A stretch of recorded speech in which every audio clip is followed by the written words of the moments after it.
Welcome back for part 2 of our Science and Religion unit.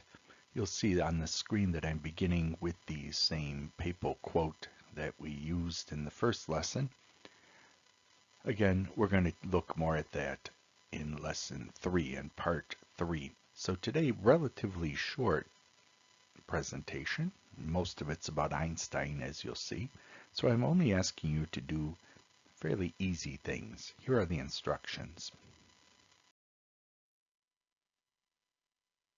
Instead of our usual 5 slides when we do an excursus, since today is so short, I'm asking you only to give me 3. So just write something that caught your attention, write it down, tell me which scientist it was, so I can identify who you're talking about, etc. And it can be a question, it could be a comment, it could just be a quote from the slides. Don't forget, you can always pause this video. I'm speaking slowly on purpose. Maybe, depending on your situation, you can speed it up if I'm going too slow for you. I would ask you, however, not to skip what I am saying. Okay, some of these things will come back as a quiz afterwards, so resist the urge to hit the fast forward button, gentlemen. Thank you. So after you get your 3 slides of interest on a sheet of paper, of course, or typing it wherever you submit it as usual on Schoology, I'm going to ask you to deal with this quote that we've had hanging in our classroom from the very beginning of the year over by the light switch by the door. And I'll talk more about it as we get to the Einstein section today. But please note it'll be again at the end, so you don't need to pause here or go back to it. I'll have this slide again at the end of today's presentation. So get your pen ready, your notes ready. Remember, if you're going the handwritten route, you can always just send me a picture of your notes. Otherwise, here we go. The first scientist we have today is Charles Darwin, and I would be careful here, guys. I'm not over-claiming anything for Darwin. He certainly was not a religious man, and if I'm not mistaken, by the end of his life, he came out as a full-blown atheist. You can look into that. However, at least at one point in his life, he thought he was compelled to call himself a theist. And I put it there in the bottom paragraph, his own quote. He thought of himself as a theist because he thought there was a design to the universe, a first cause. Remember that from Aristotle. So, while Darwin, of course, is often used against religion, let's remember a couple of things. First off, his famous work, and I'm not doing science here, so be careful with this. His famous work is on the origin of species, not on the origin of life. And sometimes people confuse these two. He doesn't say anything at all about how life itself came to be from the first instance, shall we say, only its development afterwards. But you can look into it. But certainly he thought of himself, at least for a period of his life, as a theist. You may remember Gregor, we often anglicize it to Gregory Mendel, from your middle school science books. Of course, he's the pioneer of genetics, and when they include a picture of him, it's usually this one, which I, as a religious guy, get kind of find rather humorous, because of course he was a priest, and often they don't show that, or we might not even recognize the old type of collar that he is wearing today. But Father Gregor Mendel was a friar and a preacher. Here he is in his clerical garbs. So one of the most famous scientists was also a Catholic priest. We'll see that again later in today's presentation, but certainly a guy you have heard of, no doubt. He, as you would guess, following the pattern here, had no problem with religion and science working together. Remember, that's our big thesis of these 3 lessons, namely that science and religion are cooperative. They belong together. Okay, so we'll make that point clearer. Louis Pasteur sometimes is said to have been the man who saved the most human lives in history. Of course, you can't really prove that, but they're referencing pasteurization and microbiology and purifying foods and things like that. Many of our milk cartons still bear his name, for example, and there are some quotes from him. He was a very active, practicing Catholic his whole life. I'll give you a moment to read the quotes that are on the screen.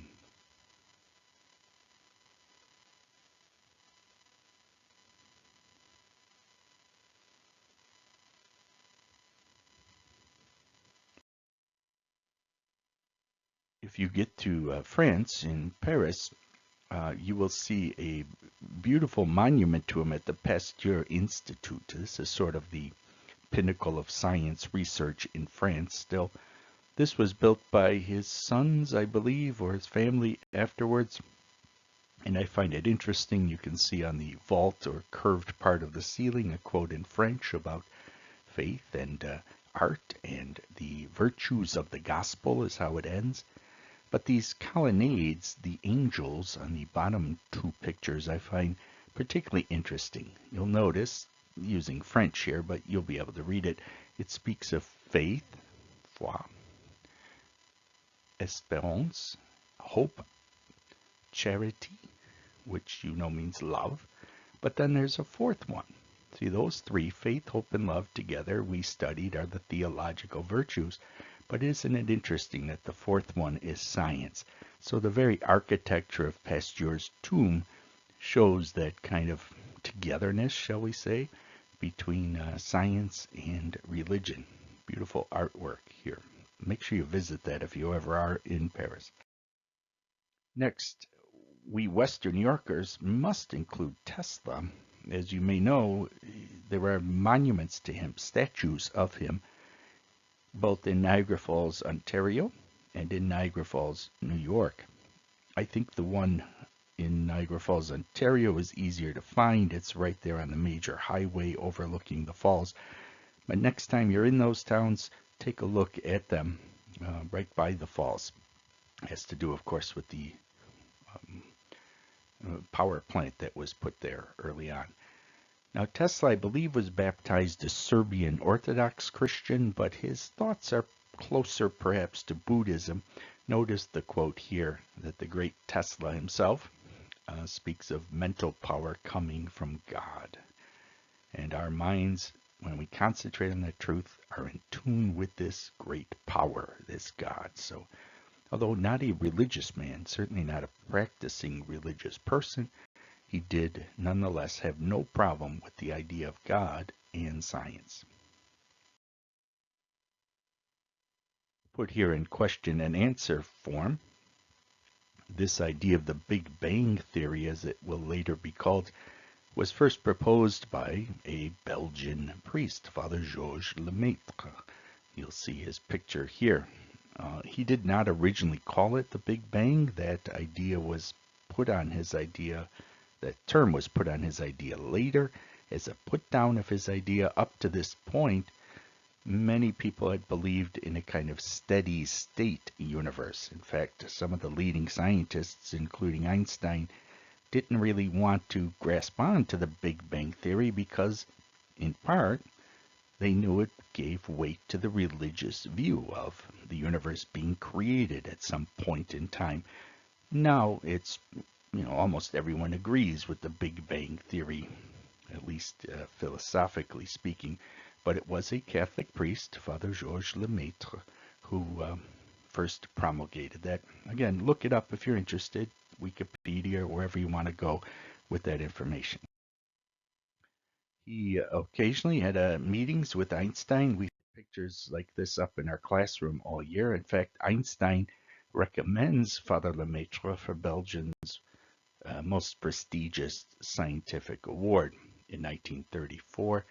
Please note, in 1953, Father Lemaitre was awarded the first Eddington Medal in the United Kingdom as well. So a guy you may not have heard of, but you certainly have heard of his idea, even a popular TV show named after this, what would you call it, astronomical concept proposed by a priest. So we had Gregor Mendel, and now we have George Lemaitre, two priests, Catholic priests, who are also scientists.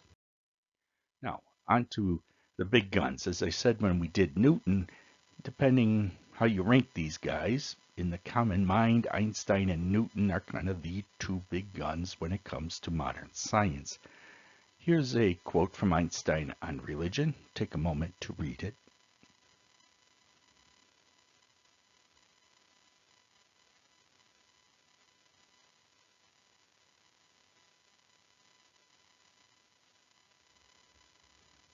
As I've mentioned many times, Einstein, of course, is agnostic. He's not religious, but he's also not an atheist. Okay, sometimes people confuse these terms.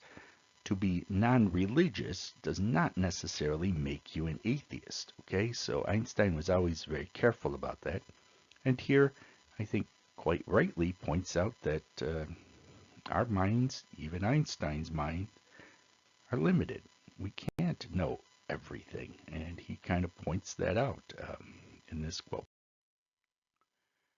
Here's a more direct answer to his religiosity, as he calls it, this kind of being humble in face of a greater mind.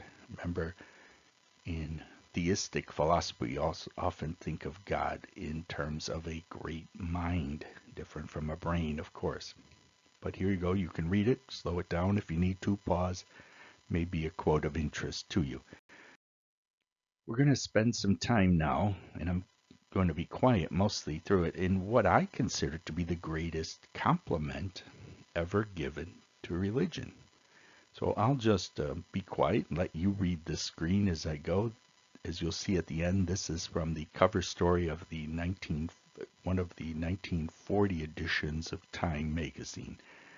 So spend some time, read it. There's about 5 slides here.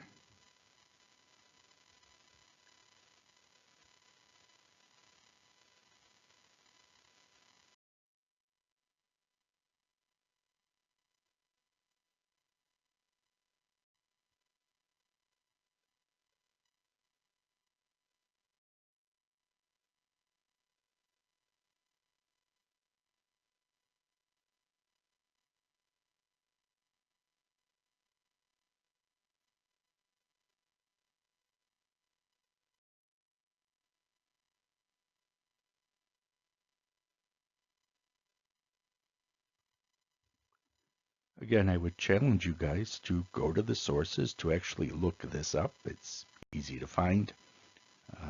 23 September 1940.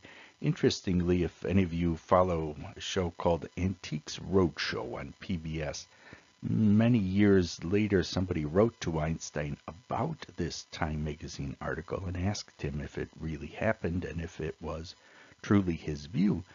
And Einstein writes back to him and says, yes, I did say these things. He goes on to say that maybe I didn't say them as strongly as they're written there. But Einstein did not back off of these words even in later life. Don't forget, as a matter of trivia, Einstein, of course, dies in the United States. His body was cremated and spread around Princeton University, New Jersey. His brain was not cremated. You can follow that great interesting saga of what happened to Einstein's brain if you're interested. But these last few slides I find fascinating because here's a guy who, in his own words, despised Christianity. He calls it the church, which, he's meaning, I think, both Protestants and Catholics, Christians in general. He was no fan of that. But he says he has to praise them unreservedly because everyone else crumbled in face of the revolution, which of course means Nazism. The universities quickly folded, then the press folded, and you see that today, even in parts of the world. Governments can easily shut down universities, they can easily shut down the press, even social media. If you think of countries like China, for example, you can't Google in China, for example. You can't use Facebook in China. All different ways of censoring. But it's the church that stood up to Hitler. As a point of reference for this, the Pope's official writings at the highest level are called encyclicals. Traditionally, they're written in Latin. But during the war and the lead up to World War II, during the reign of Nazism, the Pope issued an encyclical in German to make sure that it was read at all churches and that it was understood. So yes, of course, Christianity could have done more. There's no doubt about that. But please don't think it did nothing. In fact, many of our priests and nuns and religious leaders and Protestant leaders, in fact, some of the most famous Lutheran theologians, were arrested, tortured, and even killed by the Nazis.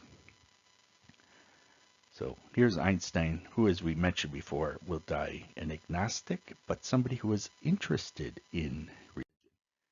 Here's the quote I'm going to ask you to consider later on. We'll come back to that.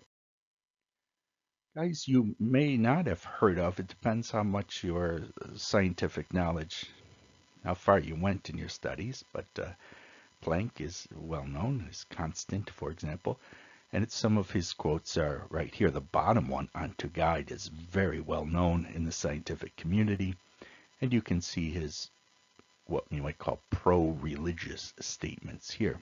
I always love this photo. It looks like Einstein's in another world, doesn't it? But these are, I believe, all Nobel laureates right here speaking to each other. Max Planck: "It is not by accident that the greatest thinkers of all ages were deeply religious souls." Didn't have any problem, Max Planck, with science and religion. Our final scientist today, Werner Heisenberg, you may have heard of in at least the context perhaps of the uncertainty principle, often misapplied, but you've heard of it before. And here's a quote that's similar to one we had with Pasteur. I should point out, when doing research for this, I actually had a student doing the research for me, that there's some debate of whether he actually said this or not, but Heisenberg was a Lutheran. He did not spend a lot of time talking about religion, because once he's involved, say, in Germany and Nazis taking over, these guys had to be very quiet about their religion. We'll see that later as we get into other scientists in part 3. So a quote again, very similar to Pasteur. So here are the instructions again. 3 interesting things. Now a reflection on this quote. By reflection, in your own words, what do you think it means? I should point out, as I did in class, that lame in this point means the Old English sense, meaning weak, feeble, not being able to walk, okay? It doesn't mean not important or something like that, okay? So it means weak here. All right, that's it for today, guys. So we'll see you for part 3 fairly soon. St. John Baptist de La Salle. Live Jesus in our hearts.